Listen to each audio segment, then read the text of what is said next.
Vipul, welcome to the show.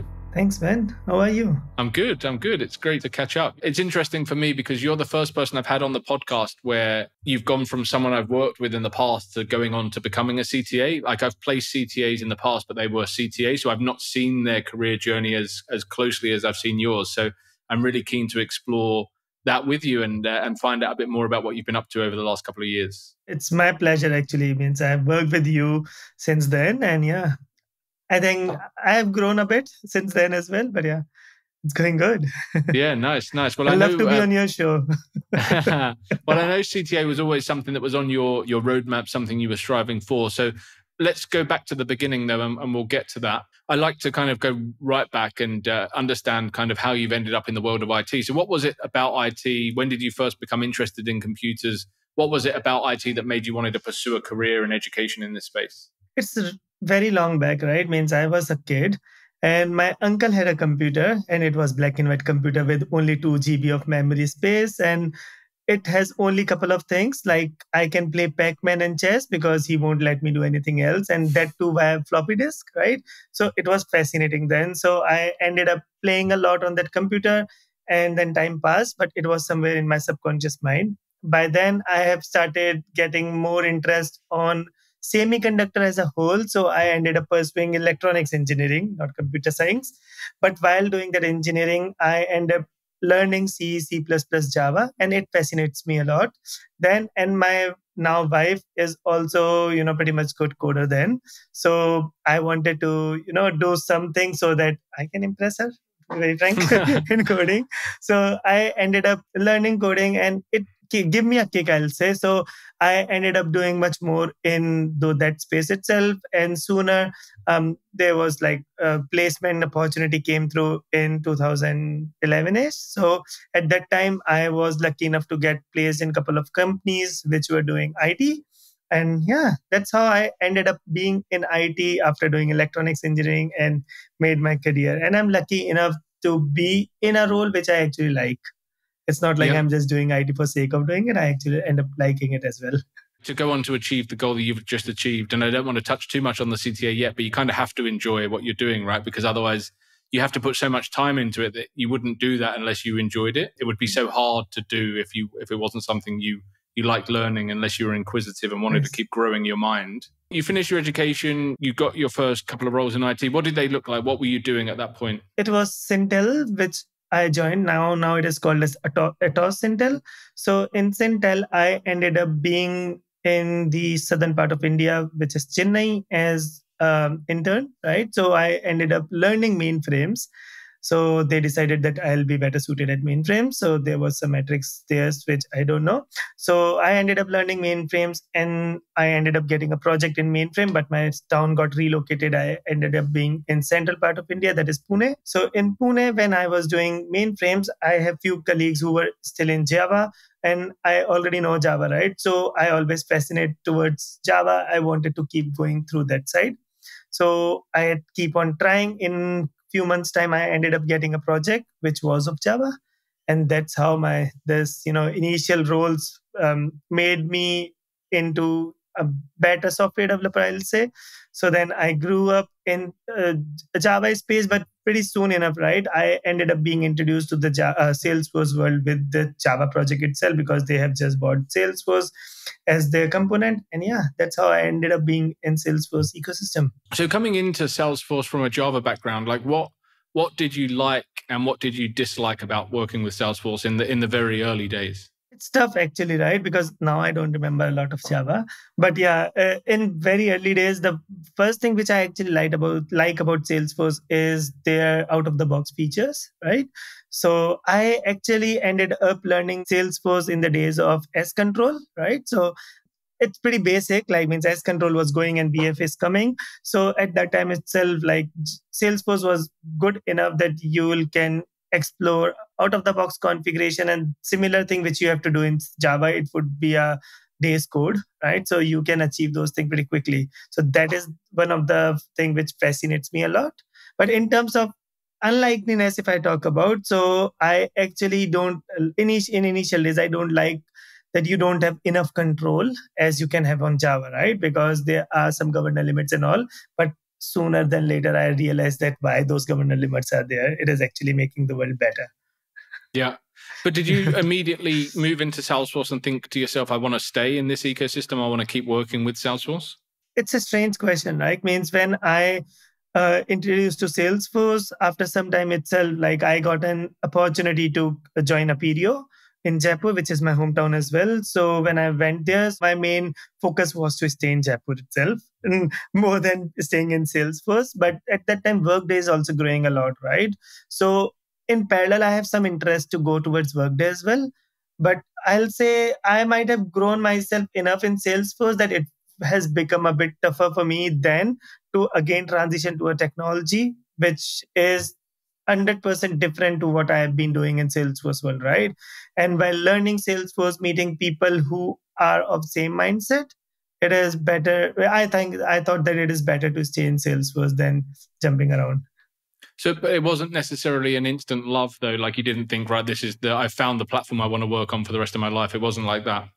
Yeah, I mean, it is pretty starting phase of my career, right? So, like, I transitioned from mainframe to Java, and Salesforce was new technology. So, I always like to go into newer tech stack, right? So, when I was going to Java, HTML5 was also in boom, right? So, I had interest learning and implementing thing on HTML5 with CSS with JavaScript. So, at the in the same way, right? Salesforce was also growing, Workday was also growing. So, I have interest towards going both. But when I understood, learned Salesforce, and I see that how they are keep on releasing new things and they are being in market in a way that they wanted to be on top of the market, I decided that it is the place where I should be staying because they are one of the market. They are going to be one of the market leaders soon, and they will keep on innovating. So I don't need to change the tech stack to grow myself. Right? Salesforce will give me ample of space, opportunity, and time to learn and grow. Yeah, it's so interesting if you look at the market back then compared to now, because it's obviously so different now, right? There's like Salesforce have grown so much, the platform has grown significantly. It's maybe timing is everything, right? Like you got in at the right time. There's still opportunity, still growth in the market, but it's just a very different market now compared to what it was like back then. Yeah, at that time, to be very frank, I'll say I was lucky enough to met one of my one of my college mates in uh, Pune itself when I was in Sintel. So he recently selected for a PDO, right? And he ended up introducing that there is something called something like a company in Jaipur which is doing Salesforce, and I have just started learning Salesforce as well, right? So that's how I'll say my luck come into place, right? So he introduced me to that company, then he actually referred me, right? And at the same time, my brother is about to get married, so I was happened to be in Jaipur, and they ended up calling me for interview 2 days before my brother's marriage, right? I ended up giving those interviews. It was pretty tough round of interviews which I ended up cracking, so I was lucky there as well, and I ended up getting a PDO. You'd moved around within India. You'd moved to different cities, and so moving wasn't kind of, I guess, uncommon for you. But then you made the big move to Australia. Right. What did that give you in terms of experience, and like I guess like how did moving to Australia help you in your career? Not just obviously move to a different location, but in actually like developing your skill set. How did that help, if at all? I won't say it is easy phase, right? It is extremely tough. Reason being, like, means I have to move to Australia at that time. My wife was pregnant, so I have to leave her in India, and I'll have to be here. So emotionally, I wasn't right, in that place that it is good move for me to make.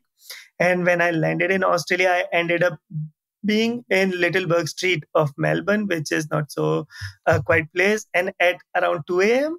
So it was like strange feeling that what have I done? Is it the right place to be in? Right. So till next morning, when I ended up going to Southern Cross Station where my then customer was. So then I realized, okay, yeah, it is okay place to be in. But at the same time that there are more struggles than I'll say technical struggles were going on because Grand Pick was also there. So transitioning in hotels was difficult. Entire hotel were full. Finding houses were difficult. So that was crazy phase. So, but that time as well also, gave me a good amount of learning in terms of It's tough to explain. Like, means I ended up learning a lot more than technical stuff. Personally, I grew in those 15 days itself. Like emotionally, I felt like I'm in better state, and I ended up being meeting so many new people, customer, as well as learning a new culture altogether was a different challenge as well. So that is one part. In terms of technical aspect, in the initial days within Australia itself, I realized that back in India, we used to focus more on development, right? But here, if I have to grow, I need to understand the business more than anything, right? So, since initial days of me being in Australia, I started learning the business more. Then, I mean, I never left it to focus on technical aspect. But yeah, I understood that learning business is the thing which will help me growing, right? And indirectly, it helped me in CTA as well, because CTA is a thing where you have multiple type of business you are going to see, and you have to solve the scenario, which could be any business scenario which you don't know, you might have never seen or think of. When you were considering like Java, there was HTML, there was Salesforce, there was Workday. Has that been consistent even since then? Like since you knew that Salesforce was the platform for you, and since you started getting certs and things like that, did you also keep an eye on other technology, even back when you were working as a developer in those days in Aperio when you first came to Australia? Not really. Like means till today, I'll say means till CTA, I have been focusing only on Salesforce. But now I have started thinking that as I am growing towards enterprise architect and all, right, so I should now start looking beyond Salesforce, like other tech stack like Amazon and all, so that I can grow my skill more in terms of enterprise architecture. But yeah, since then till today, I've been only focusing on Salesforce. Which is interesting, right? Because I think a lot of CTAs would say you need to know more than just Salesforce. Like you need to look outside, you need to understand enterprise architecture to be a CTA. So it's interesting that you say that your focus has been Salesforce and really kind of growing that platform knowledge.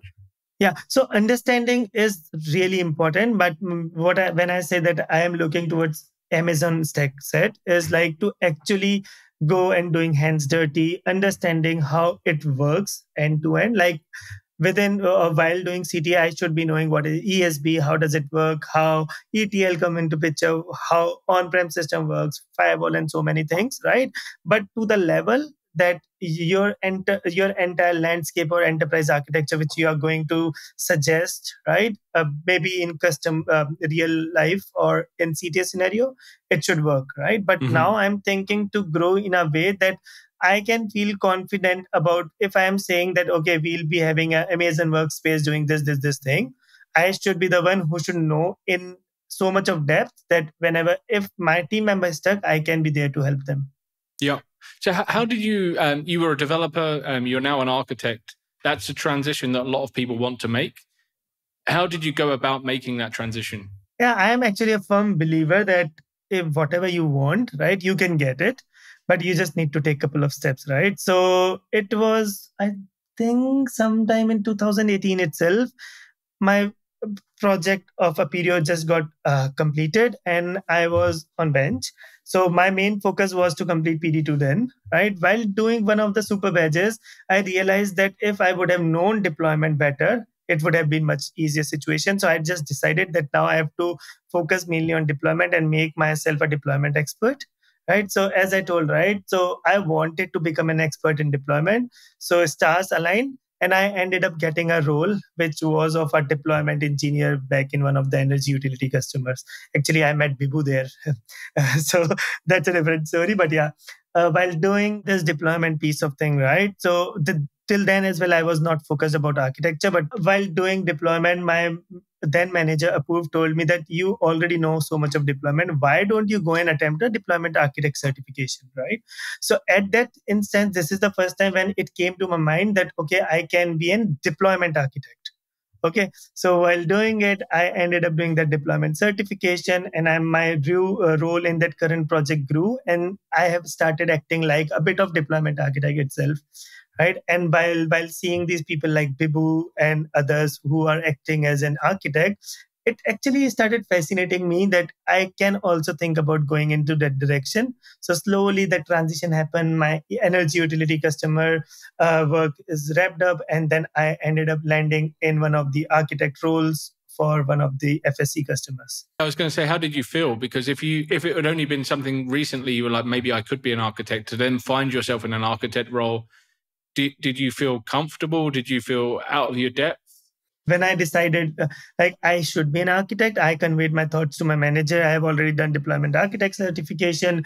COVID came in, right? And when I conveyed this thing to my manager, he said that it would be good if you can get a couple of more certification, right? So I started getting 1.5 hour extra in my day because I don't have to commute to office. My family supported me, and within 10 months, I ended up doing 8 to 10 certificates of Salesforce, all architecture, understanding deep about it, but I don't have real life actual architect experience with me, right? So I requested my manager. He ended up giving a role to me, right? So it was his trust on me, I believe, right? That he trusted me, and he might have some backup plans as well. Like if I screw, then he may place someone else. But I ended up being in that project, and successfully that migration project went to a success, right? And yeah, I got confidence on myself itself that I can be an architect. That's really interesting that obviously the certifications gave you that confidence as well, which is great. But what did you find to be the difference between knowing just the theory, which the certifications provide, to actually operating as an architect? Like, what did you have to learn quickly that wasn't in the certs to be effective? Yes, so certs always tells about best practice, right? But being at customer location, it may or may not be aligned to what customer need, right? So I was in initial days, I was like a bit bookish kid, right? So I tried to put my bookish knowledge, but sooner in within maybe 10 to 15 days, I got to know that there needs to be a middle path where I should be aligned to their expectation with best practices and what I learned. And I soon started thinking in much more broader space. To become an architect, it's not actually something different than having a mindset. So I was lucky enough to have people who helped me getting that mindset. I ended up getting that customer, which was in such a crucial phase of migration, which ended up giving me that broader scope of knowledge and that mindset. So that as soon as that mindset shift happened, right, so I was able to convey my thoughts in better way and finding a middle ground, right?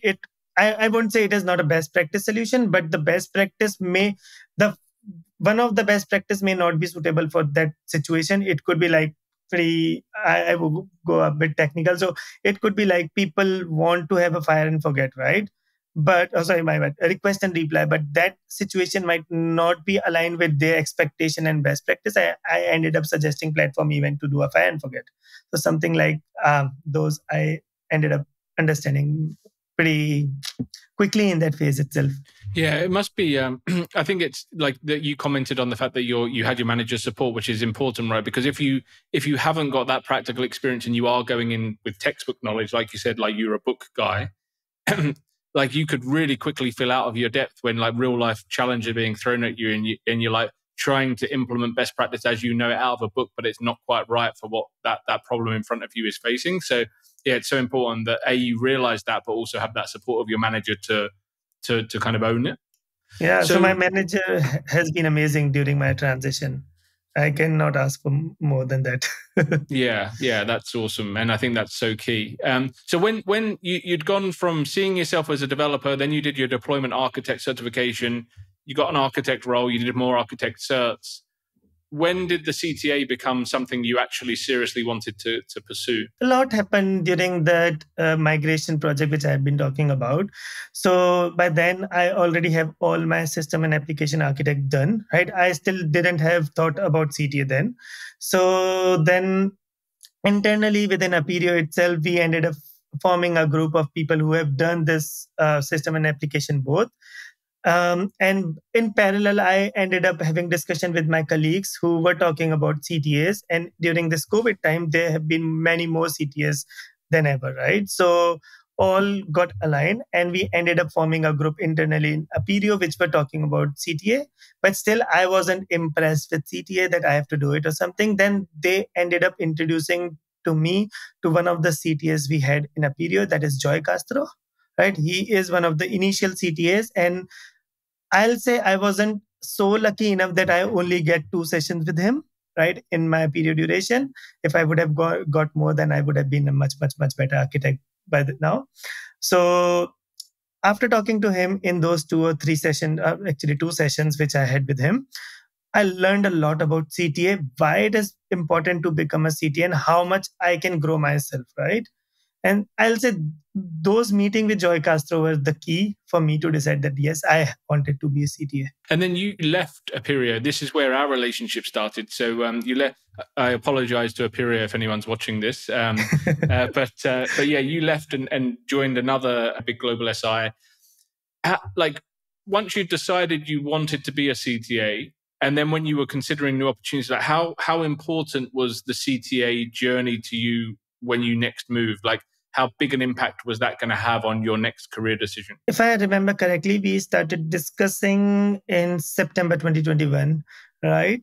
So it is same time when I was meeting Joy Castro as well. So it has already been in my mind. And while moving as well, right? I mean, the idea was to have that CTA thing started, right? So when I ended up joining this new SI, I could be wrong. If it's 21 or 20. Sorry, my bad with the years. But after joining this new organization, I learned about the current project. So I tried to settle first, then focusing on CTA. Once I have been settled there, I ended up requesting maybe. To be very frank, initially what I was thinking is like if I get a coach, right, that coach will spoon feed me and I'll become CTA, right? So as soon as I joined it, I have been asking about getting a training, right? So I ended up getting to sign up with Flow Republic, right? And as soon as joined Flow Republic, I realized that it is coaches who are going to train you, but it is you yourself who have to do it, right? Mm-hmm. So then I have been part of few cohorts, the groups. I tried to connect with few people. Initially, I thought that all are pretty much interested, but it doesn't last for long. So I ended up being in part of 2 to 3 study buddy sessions, right, with different people, but nothing lasts. And in the same time, I had my second baby came into the world. So it was already sometime in September 22, right? So after Pash came into the world. I don't know what happened, but something happened. And I ended up getting 2 people like Nitish and Manas. Those became my study buddy for life, right? So And they we were ended up, within the same organization? yeah, those are part of Flow Republic, right? Okay. So I ended up meeting those two guys, and we ended up making our group. And we initially decided that we'll be trying to meet 2 days a week, and I was not optimistic at all, right? Because of my previous experience with few people, I was pretty pessimist. But it ended being pretty healthy discussions, and instead of meeting 2 times a week, we ended up meeting mostly every day, right? Whether it's 15 minutes, we just decided we just try to meet, right? So it continued for a few months, and then I have given few mocks to few people, including Johan. And one of the day, Johan told me that now you are ready, okay? But I don't have that confidence on myself, and I just keep on delaying stuff, okay? Then at last, I'll say it became a bit of mandate for me. Like it's been a while, I've been dragging it a lot. Now let's book it. So I ended up booking 602. Why didn't you feel you, like if you think about that, Johan was telling you were ready. Why do you think you didn't have the confidence? Because of the fact that we being a developer, right, we always think that you don't know much, right? And you need to know more and more and more. And till the time I didn't book 602, to be very frank, I didn't understand the exam. This exam is not only technical exam, right? It is exam which tells you that you need to be good architect, good communicator, good professional, right? Who has good time management skills, who can read, understand, comprehend, and put your solution in place in time with your best articulation as possible. Okay, so till the time when I got a go green, I have been focusing only on tech stuff, technical stuff, right? So as soon as I booked my 602, I started giving more mocks to people, right? And sooner I realized that I need to work on all those 6 things which I mentioned, including my storytelling, right? But the best thing which I have been doing, I think that would be a reason why Johan said go green is like I never solved a scenario in time. So if scenario is of 2 hours, I try to solve it in 1.5 hours. And while practicing itself, one of the scenario was of 1 hour. I ended up solving it in 20 minutes. So that's what I was focusing on. So I always have extra time left in my scenario and practice, right? So I ended up getting with a bit better solution, which I could have given if I've consumed the entire time, right? So that helped me a lot. And once when I attempted 602 itself, my entire strategy, entire practice, everything gone for a toss because the scenario which I had received was out of the blue industry for me. I never heard of that industry. Okay. It was shorter but trickier scenario. I never faced such trickier scenario as well. So I never read a scenario 2 times during before my 602 prep. And in the exam itself, I ended up reading it twice, solving it there. And luckily, I was able to clear that exam. I mean, it must be a real spanner in the works when you go for the 602 and you're like, this is more difficult than any of the mocks I've done so far. How did you stay calm? That's a good question. I never thought about. Like I have been a bit calmer, but yeah, good question. Maybe it's just the practice that I ended up. I know that I can read it twice if I am unable to understand it, right? So I can read it twice, and that can help. And I've been preparing for worst scenarios like scenario could be lengthy. That's the worst scenario. I've been always thinking like it is supposed to be 4 to 5 page scenario, but it could end up being 7 to 8 page scenario and 6 to 2 itself. So I've been preparing for that. So this scenario being similar small size scenario, but tougher. So I ended up reading it twice. And that's the confidence which I got within maybe I'll say 10 minutes of reading the scenario for the first time. So now 602 is like the prerequisite now, right? So you need to pass the 602 to then go to the full review board. What was the gap between the 602 and the full review board for you? It's around 3 months. Approx 2 to 3 months. And what did you do in those 3 months to go into the review board confidently? Yeah, so before that, I'll say there is one more learning in 602 itself. So while presenting, I got to know that whatever you have been presenting outside is quite different than what say CTA judges will ask, right? So previously, whenever I try to present, because they are actually trying to judge that or not, they as in the person who are not part of that review board exam, right? So they try to judge your knowledge, but in CTA, they judge it from what you speak and they try to pass you, right? So they try to see if you have covered everything or not. So at that instance itself, I realized that from now it is altogether a different ball game which I've been playing, right? So I started building up from that instance and I started finding up at least 5 to 6 CTAs who can take my mocks. Right. So I had reached out to community and ended up finding few people. And one of those people was Tohar. And one of his statement is that you cannot be CTA till the time you know that you are CTA. Right. So you have to believe that you are one before you can pass it. Right. So I started creating that belief in myself since then, till the time I ended up attempting the exam. How did you do that? Okay, so during the same duration, I ended up, I returned from my parental leave and I ended up into tricky customers, right? So one of the customers, my job was to create the alignment between onshore and offshore team, right? So as an architect, I have to be better communicator as well, right? So I ended up using those experience as a guide to myself that if you can do those things where these tricky people are involved, maybe it maybe customer or the internal resources, then you can do anything. So my whole job to build my own confidence.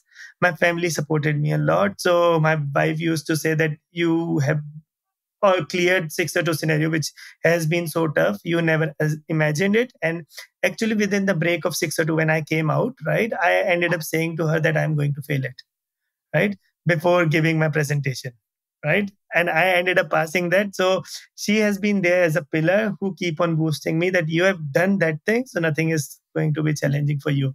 So you are already a CTA. You just need to attempt it now. Yeah, I mean, that actually is a good way of thinking about it, right? You went into the 602, you saw the requirement or the scope, and you were like, I'm not going to pass this. Surely that then, does give you the confidence when you find out I've passed it, that that whatever the scenario is in the CTA review board, well, you've already faced one that you didn't think you could pass. So the worst case scenario again is that you find another one that you don't think you can pass, right? But you've got previous experience of having passed it. So that must have felt good. Tell me about the review board and then the journey after that. So you finished the review board. Did you feel confident at that stage? So when I took the review board, I was open for all the four possible scenario, right? So to be very frank, every day I have a different dream, right? Or it won't be a dream, then it's a feeling, right? So it's because in morning I don't know was it was a dream or just a feeling. So either one day I'm pass, next day I could be fail, a third day I could be one sectional retake, or fourth day I could be two sectional retake. Right? So it's always been that mixed feeling for 6 weeks till the time I heard my result that I got two sectional retakes. So I ended up getting sectional retake for data and solution, right? And I was actually expecting data, to be very frank. Reason being, in the review board itself, I understood what I did in data shouldn't be like that, right? So since then, I have been knowing that I'm going, maybe I might not get able to clear data section for sure. Then when result came in, I was not expecting that my retake would be soon, right? So I wasn't studying at all. And my parents were in town for Diwali in Australia. So I've been enjoying with them for a couple of months, right? So one night I ended up getting date. So I tried negotiating, and Suzanne was able to understand the situation. So she gave me a date which is okay for me as well to go ahead. And then again, I did the same thing which I did during the gap between review board and 602. I just keep on focusing on presenting this scenario to CTS and creating my strategy, because this time I am going to get the full scenario, but half the time, right? So I know I have speed, but I need to do things like creating diagrams and all in half the time. So I've been working on my strategy all the time. I didn't read much. I didn't read anything which is new. I just went through my cheat sheets, keep on revising stuff, and keep on working on my prep, as in just strategy prep, and did 12 or 13 mocks. Means 5 to 6 to CTAs, few to myself, and couple of mocks to the people who are preparing with me. When you're reaching out to these CTAs to ask them to judge your mock, are they people that you've kind of come across before, or are they like cold engagements where they don't know who you are? Mostly cold engagements. So one of the people I met is Lawrence, right? So he was pretty good person, like, means when I requested him, he was pretty easy, right? So he just said, okay, I can judge you. So I ended up reaching out to tons of CTAs, and I got 5 to 6 every time. So that's how good community is. Yeah, well, that's what I want other people to hear and to understand, is that actually, yeah, these aren't people that you had worked with before. They're people that, you've just reached out to, and that's how good the community is, that people are willing to give up their time to give back, right? Because they've been in your boots before.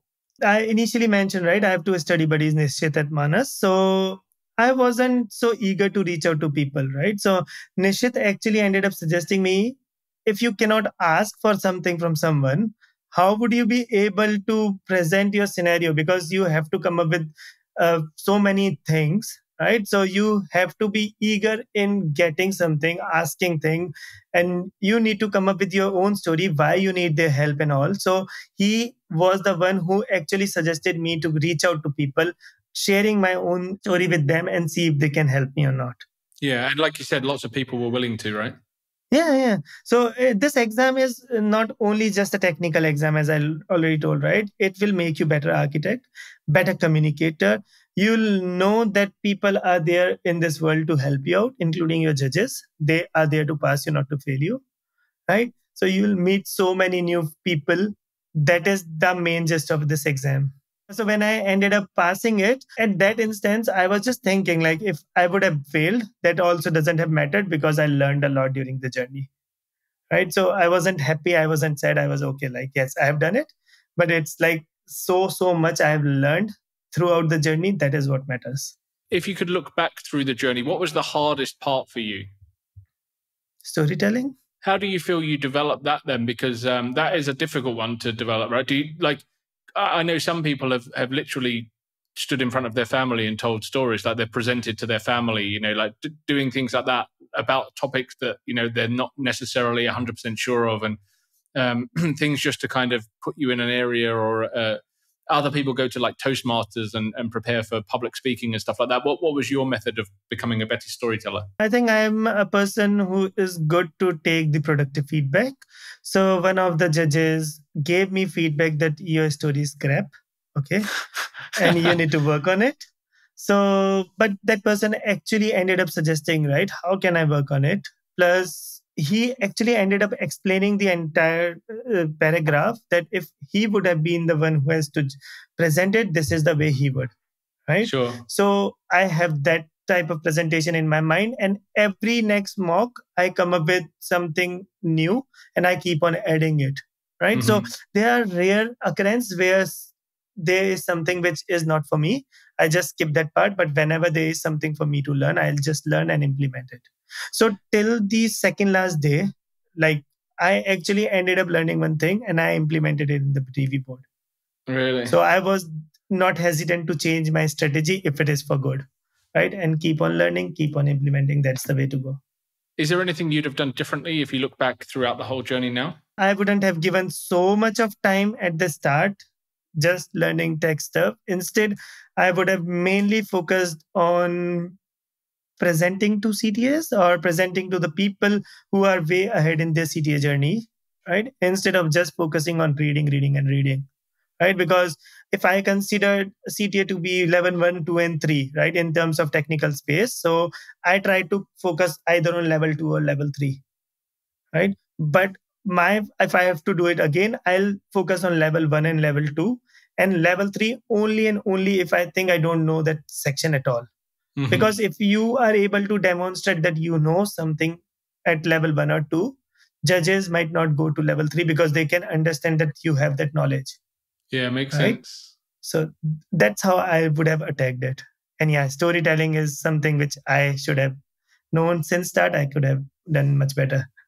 Yeah, it's all like you said, it's all lessons and learning and taking feedback along the way, right? There's so many things that you like. Storytelling is a big one, but there will be other things that you could say the same for, I guess. So you mentioned that whether you passed or failed, it was a success because you learned so much. But obviously, you must be happy, right? And it's a major achievement and something you've strived for a long time for. What's changed for you? For you personally, what's changed since becoming a CTA? Maybe in how you feel, maybe in how you approach different engagements, maybe how you walk into a room. Like what's changed? First thing changes, like, since I have been doing this exam, right? My son loves Hot Wheels, and I promised him that I am going to give him 11 Hot Wheels. So on that day, I have to buy those 11 Hot Wheels, right? So this is the first thing which happened. But in terms of what have changed, I'll say nothing. Reason being the learning which I had, right, since my attempt of CTA, that review board first time when I attempted. Since then, I have started adding the things which I've learned in my day-to-day activity, right? So whatever had changed, it would have changed since then itself. So within last 5 days, I didn't notice change, except that people may have started feeling that I am a person. If I am saying something, it should be right. That's what I just noticed. But yeah, except that I didn't find any difference in myself. Yeah, it's interesting. Maybe I'll ask you the same question in 6 months and give you a bit longer to see if there's any other change. But you're right, you've implemented things along the way. Like, you have changed over the last however long you've been doing this journey. So getting the result doesn't necessarily change you, but it might just be that icing on the cake, right? Yeah. Awesome. Well, thank you so much, Vipul. And honestly, it's been great to see your career evolve and you hit this major milestone. So massive congrats, and thank you for sharing your story. Thanks a lot for having me here, Ben. So when we were actually talking in the initial days, right, when I met you first time, since then I've been following your channel, and I told my wife that so many people are becoming CTA. One day I also wanted to be in this show, right? So today I got this opportunity, so I'm pretty happy. Awesome. Well, it's our pleasure to have you on the show, and yeah, great to see everything you've achieved. If anyone is in the position you were in a year or two back and they're looking for CTAs to do mocks with or have on their journey, where's the best place for people to contact you? Yeah, LinkedIn is the best place to be for people to contact me. But if I can give one advice to them is the advice would be just take a date in your mind. If you cannot book it, but just take a date, you will be much better at pace to achieve things. Else you'll be pretty slow. Just work towards something. Yeah, makes sense. Yeah. Brilliant. Well, thank you so much, Vipul, and we will speak soon. Thanks a lot, Ben.